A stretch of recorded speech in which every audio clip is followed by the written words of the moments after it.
Bapak Ibu Saudara yang dikasihi Tuhan, mari saya mengajak setiap kita membuka satu bagian firman Tuhan dari Perjanjian Lama, Yesaya 45 ayat 1 sampai ayat yang ke-13.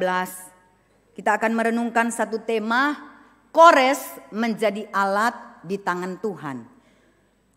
Yesaya 45 ayat 1 sampai ayat yang ke-13.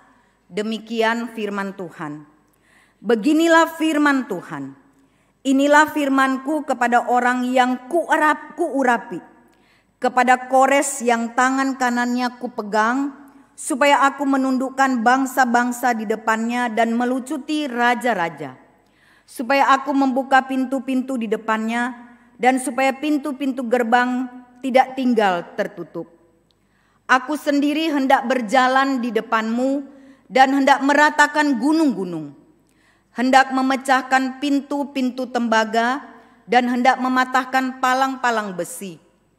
Aku akan memberikan kepadamu harta benda yang terpendam dan harta kekayaan yang tersembunyi, supaya engkau tahu bahwa akulah Tuhan Allah Israel yang memanggil engkau dengan namamu. Oleh karena hambaku Yakub dan Israel pilihanku, maka aku memanggil engkau dengan namamu, menggelari engkau sekalipun engkau tidak mengenal aku. Akulah Tuhan dan tidak ada Allah lain kecuali aku, tidak ada Allah. Aku telah mempersenjatai engkau sekalipun engkau tidak mengenal aku, supaya orang tahu dari terbitnya matahari sampai terbenamnya bahwa tidak ada yang lain di luar aku. Akulah Tuhan dan tidak ada yang lain, yang menjadikan terang dan menciptakan gelap, yang menjadikan nasib buruk dan menciptakan nasib malang, yang menjadikan nasib mujur dan menciptakan nasib malang.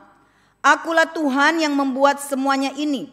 Hai langit, teteskanlah keadilan dari atas, dan baiklah awan-awan mencurahkannya. Baiklah bumi membukakan diri dan bertunaskan keselamatan, dan baiklah ditumbuhkannya keadilan. Akulah Tuhan yang menciptakan semuanya ini. Celakalah orang yang berbantah dengan pembentuknya. Dia tidak lain dari beling periuk saja. Adakah tanah liat berkata kepada pembentuknya, apakah yang kau buat atau yang telah dibuatnya? Engkau tidak punya tangan. Celakalah orang yang berkata kepada ayahnya, apakah yang kau peranakkan, dan kepada ibunya, apakah yang kau lahirkan? Beginilah firman Tuhan yang Maha Kudus, Allah dan pembentuk Israel. Kamukah yang mengajukan pertanyaan kepadaku mengenai anak-anakku, atau memberi perintah kepadaku mengenai yang dibuat tanganku? Akulah yang menjadikan bumi dan yang menciptakan manusia di atasnya, dan tangankulah yang membentangkan langit, dan akulah yang memberi perintah kepada seluruh tentaranya. Akulah yang menggerakkan Kores untuk maksud penyelamatan, dan aku akan meratakan segala jalannya. Dialah yang akan membangun kotaku dan yang akan melepaskan orang-orangku yang ada dalam pembuangan, tanpa bayaran dan tanpa suap. Firman Tuhan semesta alam. Saudara yang dikasihi Tuhan, hidup di tengah-tengah dunia yang penuh dengan segala godaan dan tantangan. Dalam kehidupan kita yang penuh dengan godaan, tantangan, kesulitan, seringkali membuat orang lupa siapa dirinya. Lupa bahwa dia adalah orang Kristen. Lupa bahwa dia adalah seorang anak Tuhan. Lupa bahwa dia adalah seorang pejabat, seorang pelayan Tuhan, atau apapun itu. Bahkan dia seringkali lupa dengan keluarganya. Bahkan seringkali dia lupa dengan Tuhannya. Saudara, tapi sesungguhnya Allah yang kita sembah itu tidak pernah membiarkan umatnya terus berada di dalam kemunduran atau kekeringan rohani. Allah yang mengasihi umatnya dan akan terus memanggil umat-umatnya yang mungkin sudah jauh, yang sudah meninggalkan dia dalam segala keterpurukan, dalam segala kekecewaan, kemarahan atau apapun yang terjadi karena pergumulan demi pergumulan hidup yang dialami. Saudara-saudara yang dikasihi Tuhan, dengan kedaulatannya Allah bisa memakai apa saja untuk memanggil kembali anak-anaknya pulang. Allah bisa memanggil dan menegur umatnya dengan cara langsung. Ya, baik itu dengan cara yang manis, dengan cara yang lembut, ataupun dengan kekerasan, dengan hukuman. Allah bisa memanggil pulang anak-anaknya dengan cara memakai keadaan, memakai situasi, agar supaya umatnya atau anak-anaknya itu sadar dan kembali. Dan Allah juga bisa memakai siapa saja, memakai seseorang untuk memanggil pulang anak-anaknya, untuk memulihkan, untuk memberikan kesegaran rohani bagi anak-anaknya yang sudah jauh darinya. Saudara, dan itulah yang dialami oleh orang Israel, oleh bangsa Israel. Saudara, karena kebebalan hatinya, karena kejahatan, kebobrokan yang dilakukan oleh umat Israel, membawa mereka dibuang oleh Allah. Mereka harus menerima kondisi di mana mereka harus berada jauh dari negerinya. Tempat di mana Allah sudah sediakan kepada mereka yang kita tahu berlimpah dengan susu dan madu. Tempat di mana mereka bisa menikmati segala berkat Tuhan yang Tuhan berikan kepada mereka. Saudara, karena kebebalan hatinya maka bangsa Israel harus mengalami 2 kali pembuangan. Saudara, yang pertama itu terjadi pada masa pemerintahan Raja Yoyakim. Di mana pada masa itu orang Israel atau bangsa Israel melakukan hal-hal yang tidak berkenan di hati Tuhan. Mereka banyak sekali melanggar perintah-perintah dan hukum-hukum Tuhan. Mereka sudah lupa semua kebaikan yang sudah Tuhan berikan kepada mereka. Tuhan sudah memberkati, Tuhan sudah menyertai, sudah menolong, bahkan memberikan semua yang mereka butuhkan. Mereka lupa. Saudara, bahkan kalau kita membaca di dalam kitab 2 Raja-Raja, kita bisa melihat bagaimana kebobrokan bangsa Israel ini yang membuat Tuhan, membuat Allah begitu jijik dengan mereka. Saudara, bukankah ketika Allah memanggil mereka keluar, Allah menyuruh mereka supaya beribadah kepadanya. Tapi yang mereka lakukan adalah kemudian pada zaman Raja Yoyakim ini, mereka kemudian mendirikan tugu-tugu pengorbanan. Mereka mendirikan tiang-tiang berhala. Mereka kemudian mempersembahkan korban-korban bakaran kepada dewa-dewa dan berhala-berhala. Bahkan ketika mereka mempersembahkan korban, tidak tanggung-tanggung saudara, mereka rela mengorbankan anak-anak mereka sendiri. Saudara, kenapa mereka bisa melakukan hal seperti ini? Saudara, karena mereka punya seorang raja yang jahat di mata Tuhan. Seorang raja yang tidak mengindahkan Tuhan dalam kehidupannya. Saudara, merosotnya semangat ibadah selama pemerintahan Raja Yoyakim dicatat oleh Nabi Yeremia dan Nabi Habakuk. Saudara, reformasi yang sudah dilakukan oleh Yosia dilupakan oleh Raja Yoyakim.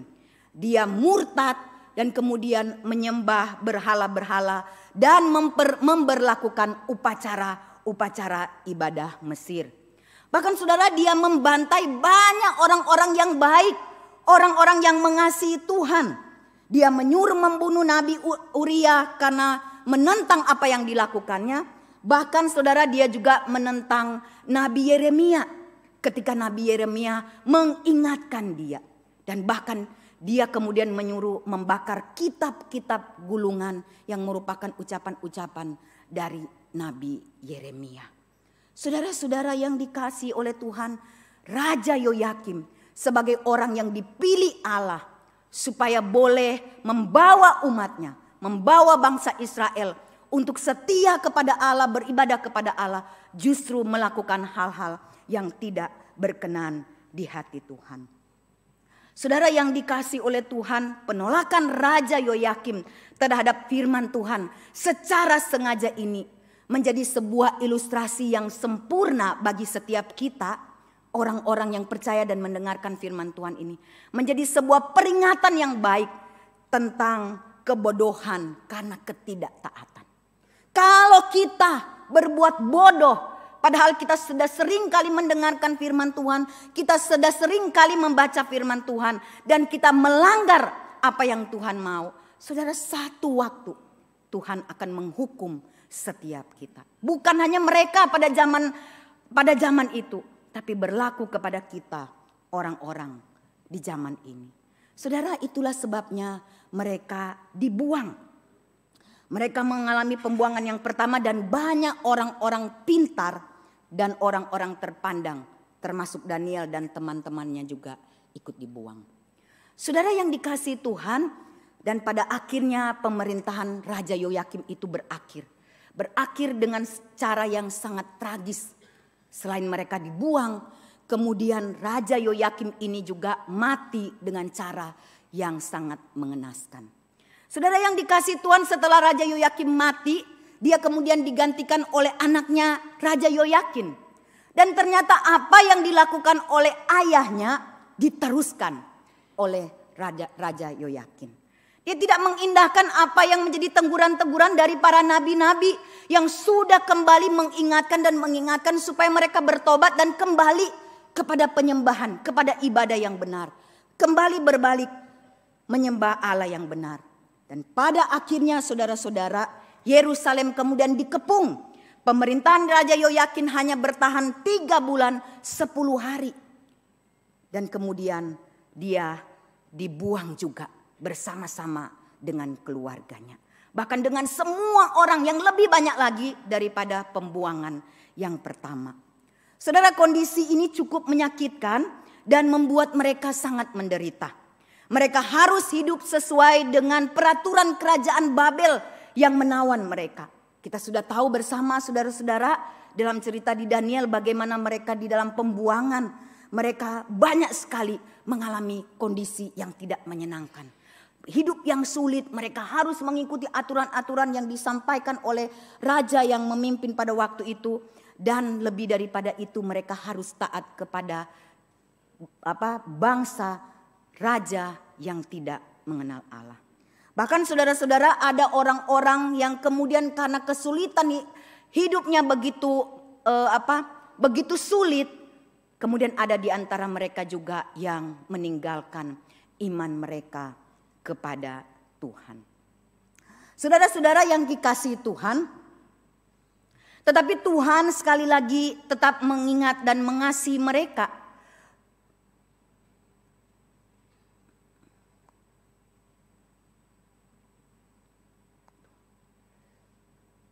Saudara, Tuhan tetap memelihara mereka. Apalagi di sana masih ada orang-orang yang seperti saya katakan tadi, orang-orang yang terus beriman, percaya kepada Tuhan. Orang-orang yang terus berdoa tidak putus-putusnya dan setia melakukan bagian mereka sebagai anak-anak Tuhan. Ada Daniel, ada Sadrak, Mesak dan Abednego, ada Yehezkiel dan ada banyak lagi orang-orang yang masih tetap berharap supaya satu waktu Tuhan membebaskan mereka. Saudara, iman yang diwariskan nenek moyang mereka tidak goyah. Mereka justru menjadi orang-orang yang dipandang baik, bahkan termasuk dalam kalangan orang-orang bijak di kerajaan Babel. Mereka diajak bergabung menjadi orang-orang yang bisa memajukan kerajaan Babel pada waktu itu. Saudara, kesetiaan mereka, ketekunan mereka untuk terus berdoa dan berharap kepada Tuhan akhirnya didengar oleh Tuhan. Saudara, 70 tahun mereka berdoa. Orang-orang Israel yang masih setia kepada Tuhan berdoa, menantikan supaya Tuhan membebaskan mereka. Dan doa-doa mereka akhirnya dijawab oleh Tuhan. Saudara, bagian ini mengingatkan kepada kita sekalian. Apakah ada di antara kita yang masih berdoa sampai hari ini?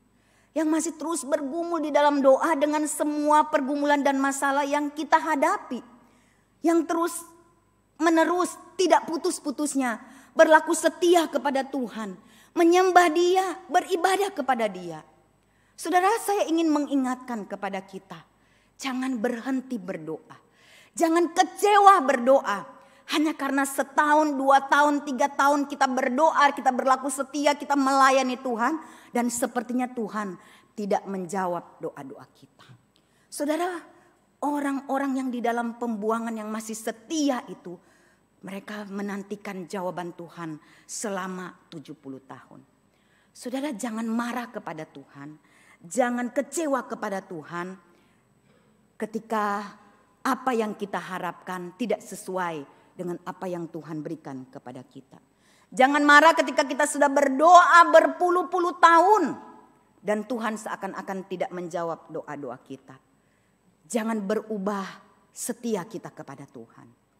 Karena satu saat kelak kita akan melihat bahwa Tuhan pun akan menjawab doa-doa kesetiaan kita kepada Tuhan. Saudara, Daniel dan teman-temannya tidak pernah berhenti berdoa. Yesaya, Yeremia dan Yehezkiel adalah nabi-nabi yang terus-menerus mengingatkan umat Allah agar mereka sadar dan bertobat dan kembali kepada Allah. 70 tahun dalam kesetiaan mereka terus berharap supaya Allah memulihkan dan membebaskan bangsa Israel. Mereka bisa saja kecewa, mereka bisa saja marah, mereka bisa saja berubah tidak setia kepada Allah. Karena Allah tidak segera menjawab doa-doa mereka. Tapi saudara, mereka mau tetap setia. Mereka tetap mengikuti apa yang Tuhan mau. Mengikuti ketetapan-ketetapan, perintah-perintah, hukum-hukum yang sudah ditetapkan oleh Allah bagi mereka. Hingga sekali lagi Allah menjawab doa-doa mereka. Saudara, Alkitab mencatat untuk memulihkan atau membebaskan bangsa yang bebal itu, Allah memakai seseorang yang bernama Kores. Saudara, siapa Kores ini? Saudara, Kores adalah atau yang namanya juga biasa disebut sebagai Koresi II atau Cyrus, adalah seorang raja Persia.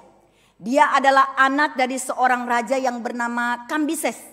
Saudara, Kores ini dikenal sebagai seorang raja yang sangat bijaksana, raja yang murah hati katanya. Dan dia juga ahli dalam bidang militer. Itulah sebabnya ketika dia berperang, dia bisa menaklukkan banyak kerajaan-kerajaan yang ada di sekitarnya. Saudara-saudara, nama Kores ini muncul lebih dari 30 kali di dalam Alkitab. Kalau kita membaca di dalam kitab-kitab Tawarik, kitab Esra, kitab Yesaya dan Daniel, kita akan menemukan nama Kores ini sering disebut. Hampir katanya sekitar 30 kali disebutkan. Saudara, dia adalah seorang raja yang dinubuatkan oleh Nabi Yesaya sebagai orang yang akan bertanggung jawab atas pembangunan kembali bait suci di Yerusalem yang sudah diruntuhkan. Saudara yang dikasihi oleh Tuhan, dan dia akan menjadi pembebas bagi bangsa Israel yang ada di dalam pembuangan. Saudara, dalam beberapa catatan Alkitab, nama Kores ini bukan hanya disebutkan beberapa kali, tapi dia juga mendapat kepercayaan, diberikan gelar, diberikan julukan yang sangat bagus oleh Allah. Antara lain saudara, dia mendapat julukan sebagai gembala. Di dalam Yesaya pasal yang ke-44 ayat 28 di situ dikatakan, akulah yang berkata tentang Kores, dia gembalaku. Segala kehendakku akan digenapinya dengan mengatakan tentang Yerusalem, baiklah ia dibangun, dan tentang bait suci, baiklah diletakkan dasarnya. Saudara, Allah memberikan gelar bagi dia sebagai seorang gembala. Mungkin karena Allah tahu dia bisa menjalankan kepercayaan itu.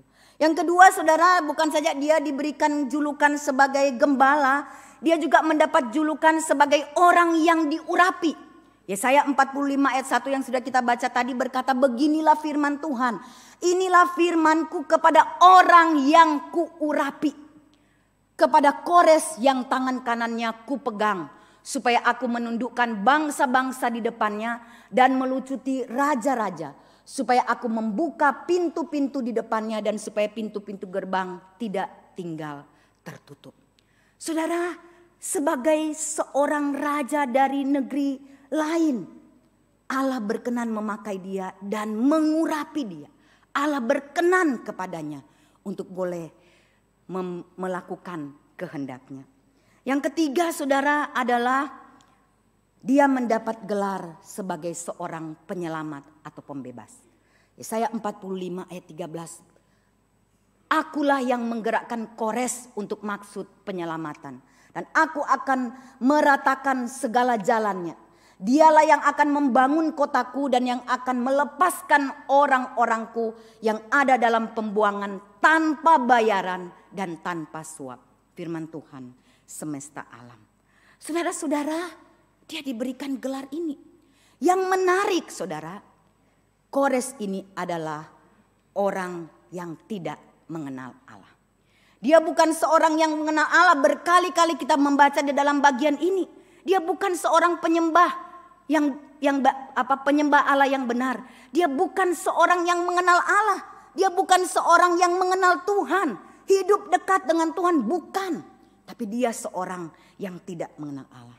Lalu kenapa Allah mau memakai seorang yang tidak mengenal Allah? Mengapa Allah mau memakai Kores?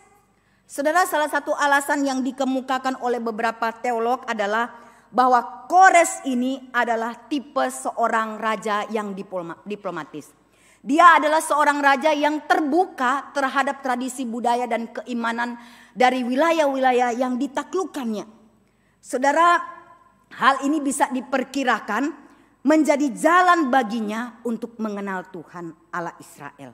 Dan inilah yang akhirnya menginspirasinya untuk membangun kembali bait Allah yang sudah diruntuhkan. Saudara-saudara, tetapi lebih daripada semuanya itu, kita juga diperlihatkan bahwa segala hal yang terkait dengan dipakainya Kores ini menjadi alat di tangan Tuhan, itu adalah hak dan kedaulatan Tuhan. Allah ingin menunjukkan dan memberikan pengertian kepada bangsa Israel bahwa menjadi nabi, menjadi hakim ataupun raja, semuanya itu ada dalam kendali Tuhan. Tuhan mau menunjukkan bahwa ia bukan hanya menjadi Tuhan, menjadi Allah bagi bangsa Israel saja. Tapi dia ingin menunjukkan bahwa dia adalah Allah bagi bangsa-bangsa yang ada di dunia ini. Dia sendiri adalah Allah yang berkuasa. Dan dia Allah yang berkehendak untuk menentukan siapa, apa, dan bagaimana jalannya kehidupan semua orang, semua bangsa di muka bumi ini. Saudara, setidaknya ada 3 hal yang hendak ditunjukkan melalui pembebasan yang dilakukan oleh Raja Kores. Yang pertama, saudara-saudara, yang mau ditunjukkan di sini adalah bahwa Tuhan mau memakai Kores.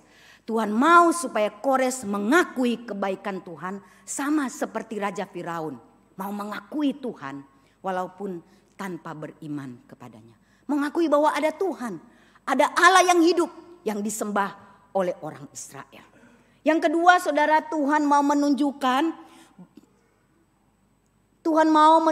bahwa siapapun yang dipilihnya itu adalah kehendaknya yang ditujukan untuk kebaikan umatnya.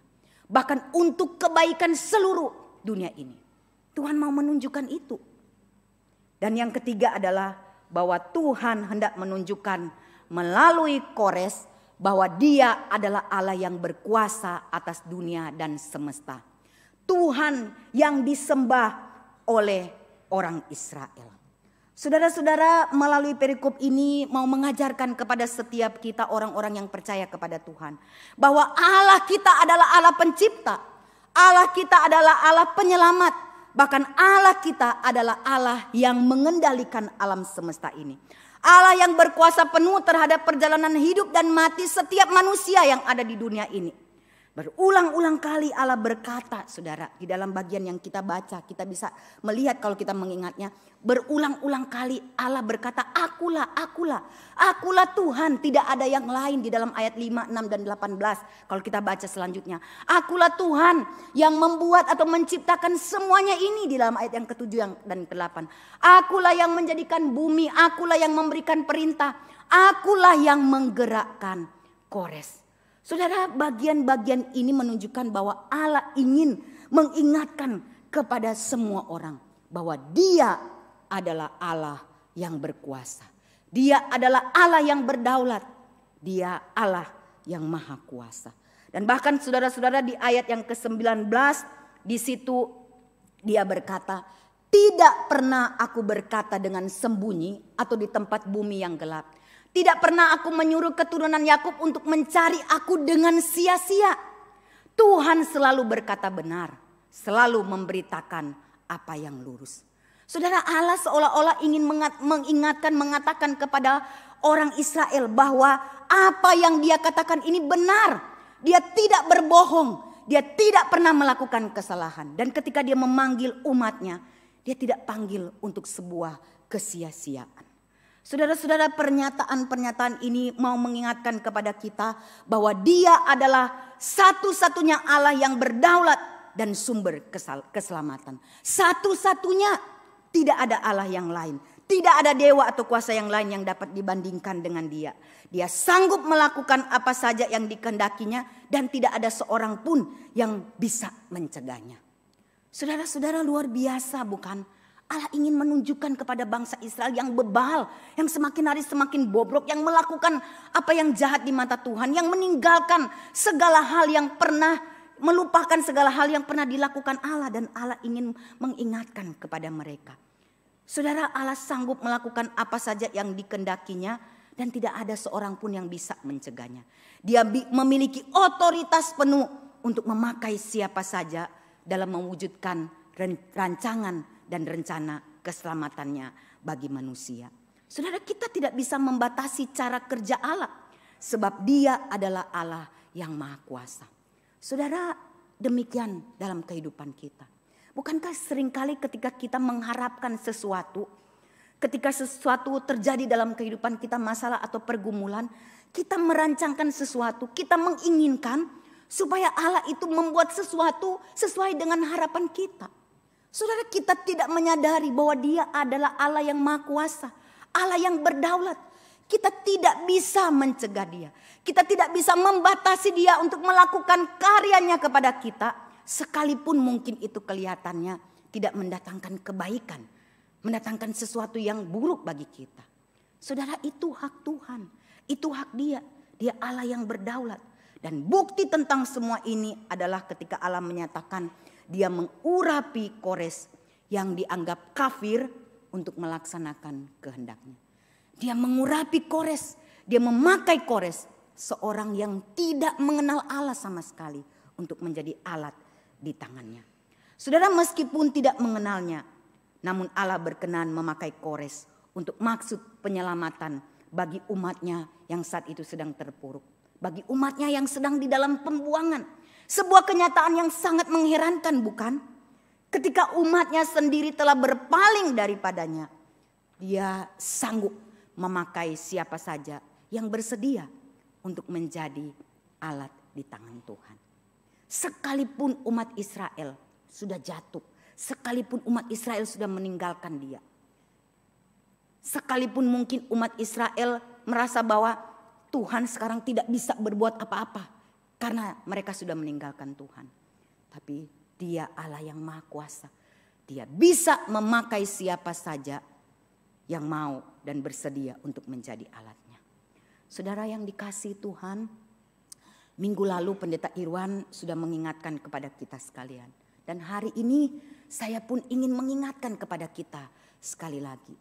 Saudara, di dalam pelayanan di gereja kita dibutuhkan. Setiap kita diingatkan supaya kita mari mempersembahkan diri kita. Ikut ambil bagian di dalam pelayanan. Saudara, bukan berarti bahwa Tuhan itu terlalu butuh setiap kita. Saudara, Pendeta Irwan sampai mengatakan, apa perlu kita melayani Tuhan? Apa perlu kita repot-repot seakan-akan membantu Tuhan untuk melayani Tuhan? Waduh, di gereja tidak ada pelayan-pelayan Tuhan. Kita butuh singers, kita butuh pemain musik, saudara, dan berulang-ulang kali diingatkan. Bukan cuma itu, ada pelayan-pelayan di bagian-bagian yang lain yang dibutuhkan. Tapi apakah perlu kita repot-repot seakan-akan membantu Tuhan dalam urusan pelayanan? Saudara, Pendeta Irwan bilang begini, Tuhan tidak perlu dibantu. Bahkan Dia bisa melakukan sesuatu yang lebih bagus daripada apa yang kita lakukan. Dia bisa mengatur jalannya ibadah lebih bagus daripada sekedar kita mengatur ibadah ini. Dia bisa mungkin langsung menyampaikan firman Tuhan lebih baik daripada yang saya sampaikan pada hari ini. Dia bisa mengadakan musik yang lebih bagus daripada pemusik yang memainkan musik pada hari ini. Saudara, karena Dia adalah Allah yang menciptakan langit dan bumi. Dan Dia menciptakan bumi ini begitu bagus, firman Tuhan bilang. Dia menciptakan, Dia melakukan segala sesuatu dengan bagus. Tidak ada cacatnya sama sekali. Saudara-saudara, mengapa Dia mau melibatkan kita? Ini yang perlu kita renungkan baik-baik. Kita yang selalu menikmati berkat Tuhan, anugerah Tuhan. Saudara, Tuhan mau supaya kita terlibat dalam pelayanannya. Dan itu katanya yang namanya privilege. Itu adalah hak istimewa yang ditawarkan kepada setiap kita. Orang-orang yang sudah menerima anugerah Tuhan. Orang-orang yang sudah menerima keselamatan dari Tuhan. Tuhan ingin supaya kita mendapat hak istimewa itu untuk menjadi rekan sekerja Allah. Saudara, menjadi peringatan bagi kita. Kalau kita tidak mau melayani Dia, kalau kita tidak mau memberikan apa yang kita punya untuk melayani Dia yang sudah memberikan segalanya untuk kita. Atau bagi kita yang sudah dipercayakan pelayanan, tapi kita melayani dengan seenaknya kita. Kita melayani tidak dengan segenap hati. Kita melayani dengan kesombongan karena kita merasa kita sangat dibutuhkan oleh gereja ini. Kalau nggak ada saya, gereja ini nggak jalan. Mengingatkan kepada kita juga ketika kita salah dan perlu dikoreksi, tetapi kita kemudian marah. Kita meninggalkan Tuhan, meninggalkan pelayanan, tidak mau datang lagi beribadah kepada Tuhan.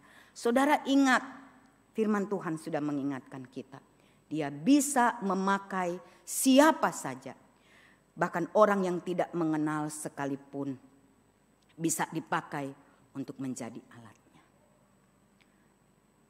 Dan kita orang-orang yang sudah ditebusnya, kita orang-orang yang sudah diberkatinya, kehilangan berkat khusus, kehilangan hak istimewa yang akan diberikan Tuhan kepada orang lain.